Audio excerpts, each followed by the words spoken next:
warahmatullahi wabarakatuh. Perkenalkan, nama saya Fitri Suryanti dengan NPM A1J021050.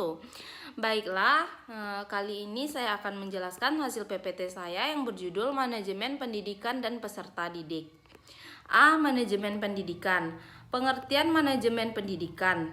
Manajemen menurut Terry 1986 adalah sebagai pencapaian tujuan yang telah ditentukan sebelumnya melalui usaha orang lain. Sementara itu, menurut tim dosen administrasi pendidikan 2014, manajemen berasal dari bahasa Inggris manajemen yang dikembangkan dari kata manage, yang artinya mengatur dan mengelola. Kata manage itu sendiri berasal dari Italia manegio, yang diadopsi dari bahasa Latin manager, yang berasal dari kata manus yang artinya tangan.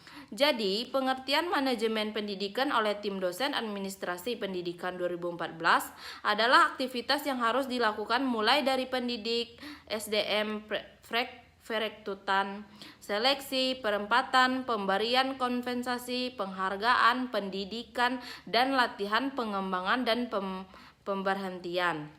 2. Tugas, kewajiban, dan hak pendidik. A. Tugas pendidik. Tugas pendidik Undang-Undang Nomor 20 2003 adalah merencanakan dan melaksanakan proses pembelajaran, menilai dari pembelajaran, melakukan pembimbingan dan pelatihan, serta melakukan penelitian dan pengabdian kepada masyarakat, terutama bagi pendidik pada perguruan tinggi. Supardi 2013 menyebutkan tugas seorang pendidik terdiri atas beberapa hal, yaitu sebagai berikut. Yang pertama itu tugas guru sebagai profesi. Kedua, tugas guru di bidang kemanusiaan. 3, tugas guru di bidang kemasyarakatan. 3, peran pendidik. Berikut adalah peran guru dalam masa pendidikan yang ideal. Supardi 2013. A. Guru sebagai pendidik. Sebagai pendidik, guru merupakan teladan, panutan, dan tokoh yang akan didefinisikan sebagai peserta didik, dikedudukan sebagai pendidik menurut guru untuk membekali diri dengan pribadi yang berkualitas berupa tanggung jawab, kewibawaan, kemandirian, serta kedisiplinan.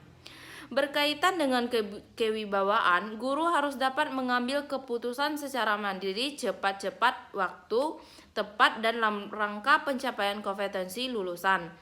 Satuan pendidikan, mata pelajaran, standar kompetensi, dan kompetensi dasar. Guru harus disiplin dalam menaati aturan, kode etik, karena salah satu tugas guru adalah menjadikan peserta didik sebagai berdisiplin. B. Guru sebagai pengajar. C. Guru sebagai pembimbing. D. Guru sebagai pelatih. E. Guru sebagai penasihat. F. Guru sebagai model dan teladan. G. Guru sebagai korektor. H. Guru sebagai organisator. I. Guru sebagai motivator. J. Guru sebagai fasilitator. K. Guru sebagai pengolahan. I. Guru sebagai mediator. M. Guru sebagai evaluator. 4. Penguasaan kompetensi pendidik. Seorang pendidik harus menguasai sejumlah kompetensi, baik kompetensi yang sifatnya sangat mendasar maupun kompetensi yang sifatnya tuntunan dan pengembangan dari profesi keguruan. Supardi 2013 mengemukakan kompetensi pendidik sebagai berikut. 5. Kriteria penerimaan peserta didik baru. Kriteria adalah patokan-patokan yang menentukan bisa atau tidaknya seorang untuk diterima sebagai pendidik. Ada 3 macam kriteria penerimaan peserta didik, yaitu sebagai berikut. A. Kriteria acuan patokan. Suatu penerimaan peserta didik baru yang didasarkan atas patokan-patokan yang telah ditentukan sebelumnya. B. Kriteria acuan non-norma, yaitu penerimaan peserta didik yang didasarkan atas keseluruhan prestasi peserta didik yang mengikuti seleksi. Dalam hal ini, sekolah menetapkan kriteria penerimaan berdasar prestasi keseluruhan peserta didik baru. C. Kriteria berdasarkan daya tampung sekolah. Sekolah terlebih dahulu menentukan berapa jumlah tampung calon peserta didik yang akan diterima. 6. Rekrutmen peserta didik. Rekrutmen peserta didik merupakan proses pencarian dan menentukan peserta didik yang nantinya akan menjadi peserta didik di sekolah yang bersangkutan. Asmendri 2012.